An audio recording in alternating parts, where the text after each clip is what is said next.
नमस्कार मंडळी, स्वागत आहे तुमचं या आजच्या व्हिडिओमध्ये। तुम्हाला सर्वांना माहीत आहे की कोकणामध्ये शिमगोत्सव मोठ्या जोरात चालू आहे। तर जर गावची पालखी जोपर्यंत प्रत्येक घरी जाऊन येत नाही तोपर्यंत शिमगोत्सव हा पूर्ण होत नाही। तसंच आज आमच्या बांबर तेलेवाडीतली पालखी आज वाडी घेऊन पूर्ण झालेली आहे। तसं प्रत्येक वर्षी आम्ही इथे पालखी नाचवतो। तर तुम्हाला आज आमच्या बांबर तेलेवाडीतली पालखी कशा प्रकारे नाचवली जाते हे दाखवायचा माझा तुम्हाला छोटासा प्रयत्न आहे। मित्रांनो, आणि आपली तेलेवाडीची पालखी नाचवण्यासाठी आपल्या वाडीतील मुलांनी माझ्या समोर पण दिसते बघा, इथे पूर्णपणे जागा त्यांनी पूर्णपणे स्वच्छ केली, पाणी मारून पूर्णपणे, म्हणजे पालखी नाचवणाऱ्यांच्या पायाला कुठे खडे लागू नयेत आणि पालखी व्यवस्थित नाचवता यावी त्यासाठी पूर्णपणे दक्षता घेतलेली आहे। माझ्या पाठीमागे बघा पूर्णपणे जागा स्वच्छ केलेली आहे आणि पाठीमागे आपल्या वाडीतली मुलं सगळी पालखी नाचवायला तयार आहेत। आता पालखी अजून पूजा चालू आहे, पूजा संपली की पालखी बाहेर काढली जाईल आणि पालखी नाचवायला मंडळी तुम्हाला समोर सगळी आपल्या वाडीतली सगळी मुलं आहेत। त्यांनी बघा आज पूर्णपणे एका ड्रेसमध्ये सगळे इथे आता आहे का सगळे बघा आपली पालखी नाचवायसाठी आता बाहेर आली आहे। आता पालखी नाचवायला चालू करतील।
आपल्या वाडीतले हे काका आहेत, हे पण काका आहे आणि हे आपले भाऊ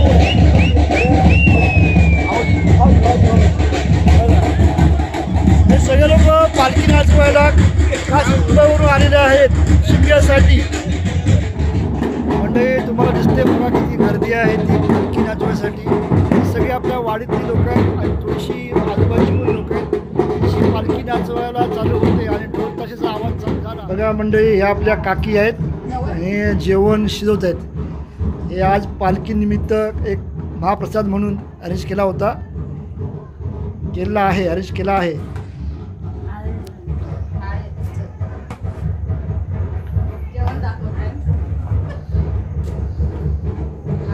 आणि ह्या आपल्या वहिनी जी आपली काकी आहे बघा, म्हणजे नात्यानं काकी लागते। आणि हा आपला भाऊ लागतो योगेश चव्हाण।